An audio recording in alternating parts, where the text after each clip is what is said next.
Trish designed the house from scratch, which came about after a long search to find a block that had a north orientation. And we previously had a Fashion Johnson at Maryborough that was an early iteration of that type of house. Anyway, and this one, the block came along, so the house was then designed so that it would take in the north-south orientation. Also, so we could plant and manage some of the utility of deciduous trees, natural heating, cooling, and tracking with the sun. So that was early days before all of the technology started to get involved. But the house is a largely brick veneer. It's insulated throughout all the walls. We use insulated curtains rather than double glazing. Double glazing wasn't a thing. Wasn't really. When we built, if we were to build today, it'd be at least double glazing. But it's not the case. And we're also probably not in the environments that are quite as extreme as you might find elsewhere. So it started with a home that's got a lot of glass, but that's about allowing the house to not only use passive energy, but also to take the house so that it's inside and out are seamless, as you'll see by the garden and the way the garden's structured. I love the livability of the house because we've got light coming in the winter, and the sun comes in on the slate floor inside, and then that releases the heat at night. During the day or during the night, now that we've got a heat bank for heating, it's minimal cost. And during the summer, like you said, Liz, it's an ecosystem all of its own now, in that we've got the deciduous trees, we've got lots of planting, we've got a bit of lawn which we've actually put in for our grandchildren to play on, but it's created even more of an ecosystem of its own. You walk in the back gate and it's 10 degrees cooler in the summer in here, just because of the fact that it's a passive solar house and the deciduous plantings. And it's a big block. We're really lucky we bought it in the days where the blocks were still really big. It's 1,400 squares. There's another beauty is every morning that, and this is part of not only this house but also this particular court where everyone has the gardens and everyone's planted and cared about a lot of natives. Not that they're all natives here, but there's a lot of natives here. So any morning, as I said earlier, there's a lot of glass. So the place is just alive. You'll hear, in the background, there's all sorts of birds that are chirping and tweeting and flipping around the place. But the bird baths every day are just full, and you watch the general flow of the animals as one chases another out or whatever. But I don't know how many species there are here. A neighbour tells us he's a twitcher, so he's got his finger on the pulse. But he tells us there's something like 160 odd species that come through here in a given year. But then there's always the ones that live here permanently. So the little honeyeaters and finches and the bronze wings.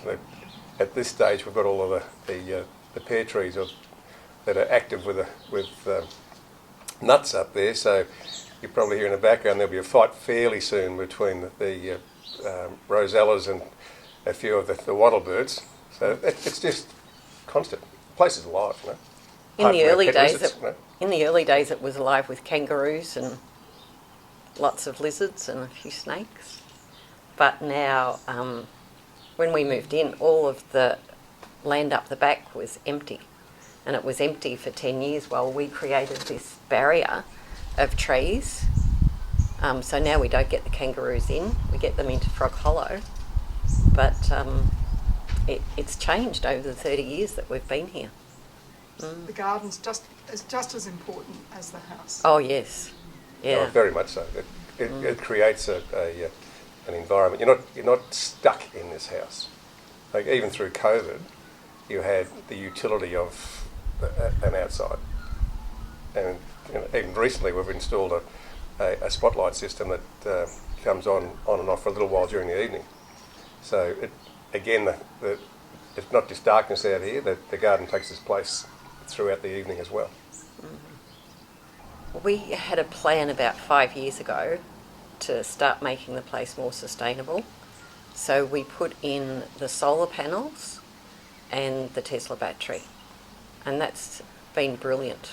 We stopped getting power bills. We were actually getting credits each quarter, which was really nice. And then we bought a Tesla car, and I know it all costs a lot of money, but we had that 5-year plan. And that takes the excess power that we were feeding back into the grid. So it saves us, we don't have to buy fuel anymore. And the power that we were putting back into the grid, we weren't getting very much money for, but now we're saving about $50 to $100 a week on that. And then more recently, last year, we put in a heat bank. We replaced the gas heating and put in a heat bank, and we also changed our gas hot water over to electric. And we have started getting power bills again, but nothing like what we used to with the combined electricity and gas.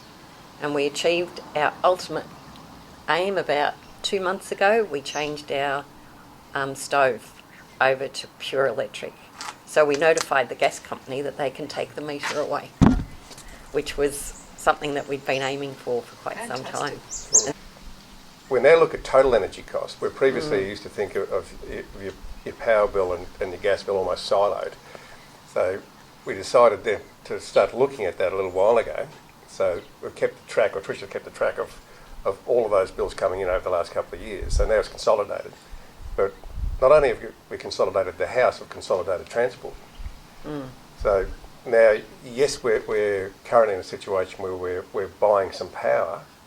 The power that we're buying now is covering the great majority of our transport, all heating, all cooling, everything else that cooking that takes place in the house. And the early view, we sort of argue the toss a little bit on how much this is going to be. But I'm holding that our total energy costs will be about 25% of what they were previously. So it's fairly dramatic. Future-proofing yourselves. Yeah. There's some other benefits that when we started to get it down this track, we were reading about some of the influences of gas, just the ambient influences of gas in the house, which was a grand old secret that was never told to anybody when we were all putting gas on. But there is no doubt that the air in the house now is just different. You're not suffering, simple things like you used to have you'll be sniffling in the morning, which was just expectation. It's every day. Not because we had the gas sitting up in the ceiling for the central heating, and also just general cooking. We don't get that anymore. I am a crazy planter of plants, and I don't want to be restricted by lines of water. So we try and use it mainly in the morning rather than in the afternoon. But other than that, we find the benefits of this garden outweigh the cost of the water. So you haven't got any water tanks? Yes, we have water tanks. The reality of those is that for a place this size, that they haven't got a lot. They're an emergency position. Yeah. We've got 2 quite large tanks down the side, but they're more an emergency structure, and they've got pumps sitting on them. But at the same time, with the water usage that we've got here, because the garden is both there for just the benefit of the garden per se, and for the and it's animals. my hobby. But it also cuts back a lot on the heating requirement, and we've got quite a substantial vegetable garden which we've been doing over some years now. So there's a play-off, and we're not quite sackcloth when it comes to that, I suppose. No. But and I wouldn't say it was a hobby, I'd say it's lifestyle, really. So yes, it is lifestyle. Yeah. Growing your own food is a very high part of being sustainable. So. It is, and we like to show grandchildren the growing of veggies and how important it is. And we've got 2 grandchildren from Norway, and they live in the north of Norway, so they don't really see veggies and things growing. So we make sure that our veggie garden is full whenever they come. Our littlest grandson, He loves helping me pull the potatoes out in the summer. He looks forward to doing that. Hopefully that will happen again this year. So apart from eating the food, I think we're a generation that missed that handing on of a lot of knowledge about gardening, and I like to show the grandchildren a lot about gardening so that hopefully they'll take it up one day too. Yeah, the hot water is it's a Rinnite heat pump. Previously it was gas, so we set about doing that, and it's proving to be really very, very efficient. I think when we were just talking earlier, you heard it was buzzing away down the side. So it just clicks in in this time of the day. It's very rarely on at night.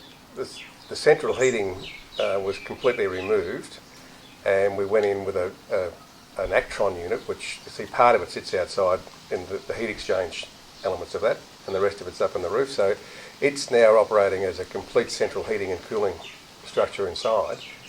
And the technology in that's so far advanced. Like we had central heating with gas before, which was, they were seriously arm and a leg, those bills, when they came in. Now, because we can actually manage this thing off our phones or off the wall, turning on, turning off various zones is so simple and easy.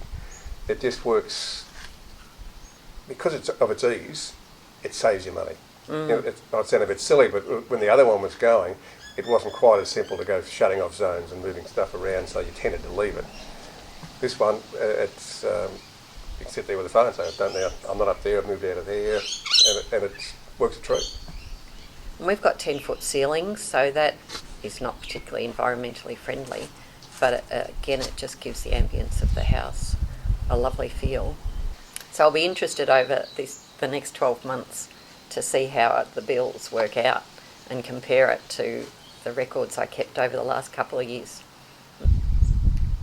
The other area that we've got, you'll notice there's very large overhangs, and we believe that eaves are for a purpose. Also for the grapevines, the deciduous grapevines, of course during the summer we leave them hang about that far below the actual vines so that it creates, as soon as you walk inside them onto the veranda, you get that cooling effect. And during the winter, all of the leaves disappear, so you get the sun coming in during the day.